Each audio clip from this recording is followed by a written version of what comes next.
அனைவருக்கும் வணக்கம். வாழ்க வளமுடன், வாழ்க வையகம். இப்போ வாங்க நம்ம மணிமேகலை ஹெல்த் கிச்சனுக்கு போகலாம். இன்றைக்கி நம்ம என்ன பண்ண போகிறோன்னா, இந்த அரிசி பணியாரம் செய்ய போகிறோம். அது பனவெல்லம் வச்சு நல்லா ஆரோக்கியமாக செய்ய போகிறோம், தேங்காய் எண்ணெயில். அதனால் இது வந்து எல்லாருமே விரும்பி சாப்பிடலாம். தேங்காய் எண்ணெய் வந்து ஒரு ஆகாரம் தான். பாருங்கள் எவ்வளோ சாப்பிட்டா நல்லா வந்திருக்கு பாருங்கள். இதே எப்படி செய்யலான்னு பார்க்கலாம் வாங்க. இப்போ வந்து நம்ம என்ன அளவுன்னு பார்க்கலாம். 2 கப்பு, நீங்கள் வந்து எந்த கப்பு யூஸ் பண்ணுறீங்களோ அந்த கப்புக்கு 2 கப்பு வந்து அரிசி, பச்சரிசி, குண்டு அரிசி எடுத்துக்கோங்க. பாருங்கள் 2 கப்பு போட்டிருக்கோம். இப்போ இதை நல்லா 2 தண்ணி கழுவி நல்லா சுத்தம் பண்ணி 2 மணி நேரம் ஊற வைக்கலாம்.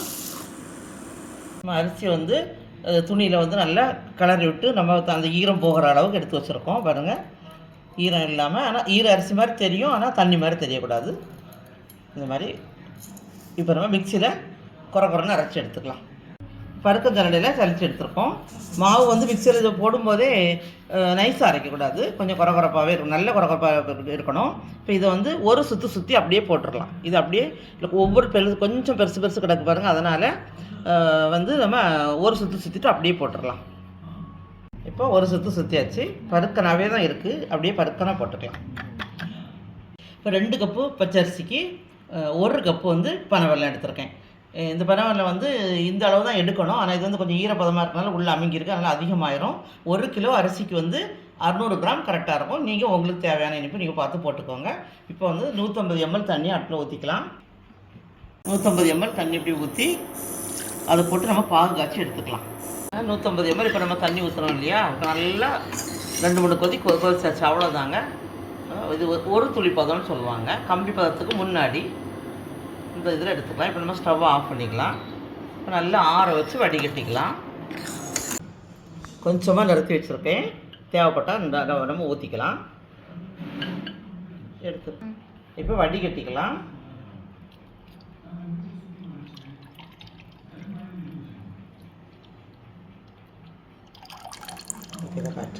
கொஞ்சமாக நிறுத்தி வச்சுருக்கேன், தேவைப்பட்டால் நம்ம ஊற்றிக்கலாம்.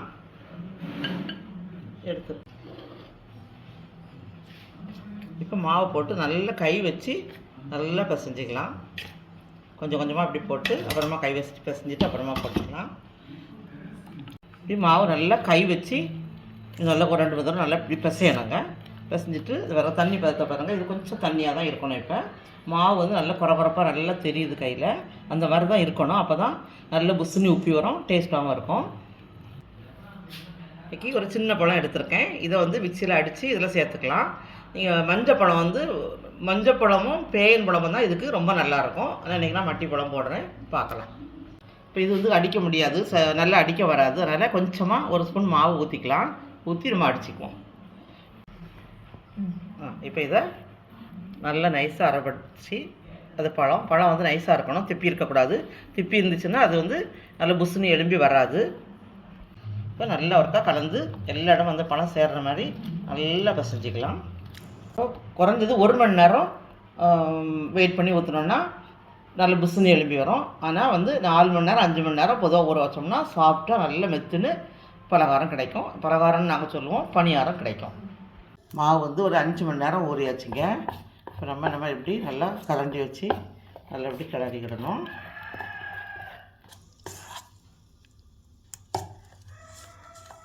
கொஞ்சம் திக்னஸாக தான் இருக்குது, நம்ம அதை ஊற்றி பார்க்கலாம். இந்த கரண்டி வந்து அளவு கரண்டிக்கு வச்சுருக்கேங்க, 1 ஊற்றினா கரெக்டாக இருக்கும் எனக்கு. நீங்களும் அது மாதிரி உங்களுக்கு தேவை மாதிரி வச்சுக்கோங்க. அப்புறம் வந்து இந்த பாத்திரம் வந்து இப்படி யூ ஷேப்பில் இருக்கிற பாத்திரமாக இருந்ததுன்னா ரொம்ப நல்லாயிருக்கும். ஏன்னா பழைய காலத்துலலாம் வந்து அதுக்கு பணியார சட்டினே தனியாக இந்த யூ ஷேப்பில் விற்கும். அந்த மாதிரி ஊற்றும் போது பணியாரம் சீக்கிரமாக ஓடி வரும்னு சொல்லுவாங்க. ரொம்ப அகல பாத்திரம் வைக்க வேண்டாம். பிறகு இப்படி புஸ்ஸுனி வந்த உடனே திருப்பி போட்டுட்டு, இது ரொம்ப நேரம் வெயிட் பண்ணக்கூடாது, உடனே எடுத்துடணும். அப்போ தான் அந்த சாஃப்ட் கிடைக்கும். கொஞ்சம் நேரம் வந்துச்சுன்னா கொஞ்சம் ஹார்ட் ஆகிடும். அதனால் நீங்கள் இது ஒரு டிப்ஸு தான், திருப்பி போட்ட உடனே எடுத்துடணும். பாருங்கள் நல்லா கரெக்டாக வந்திருக்கு, ஊற்றுறதுக்கும் எடுக்கிறதுக்கும் எல்லாமே கரெக்டாக இருக்கும். இப்போ இனிப்பும் கரெக்டாக தான் இருக்கும். பாருங்கள் இது வந்து பார்த்திங்களா, உள்ள எவ்வளோ கூடு மாதிரி கரெக்டாக வந்திருக்கு பார்த்தீங்களா. ரொம்ப சாஃப்டாக இருக்கும். நீங்களும் இதே மாதிரி செய்து சாப்பிட்டு பாருங்கள். பனைவெல்லம் வந்து ரொம்ப உடம்புக்கு நல்லது. தேங்காய் எண்ணெயும் சுத்தமான தேங்காய் எண்ணெய்னா அந்த தேங்காய் எண்ணெய் வந்து டாக்டருக்கு வந்து கொஞ்சம் குடிக்கலாம் அப்படின்னு சொல்கிறாங்க காலையில். அதனால் நீங்கள் தாராளமாக இதை செய்து சாப்பிடலாம். இந்த வீடியோ உங்களுக்கு ரொம்ப பிடிச்சிருக்கும்னு நினைக்கிறேன். பிடிச்சிருந்தனா லைக் பண்ணுங்கள், ஷேர் பண்ணுங்கள், கமெண்ட் பண்ணுங்கள், சப்ஸ்கிரைப் பண்ணுங்கள். தேங்க்யூ.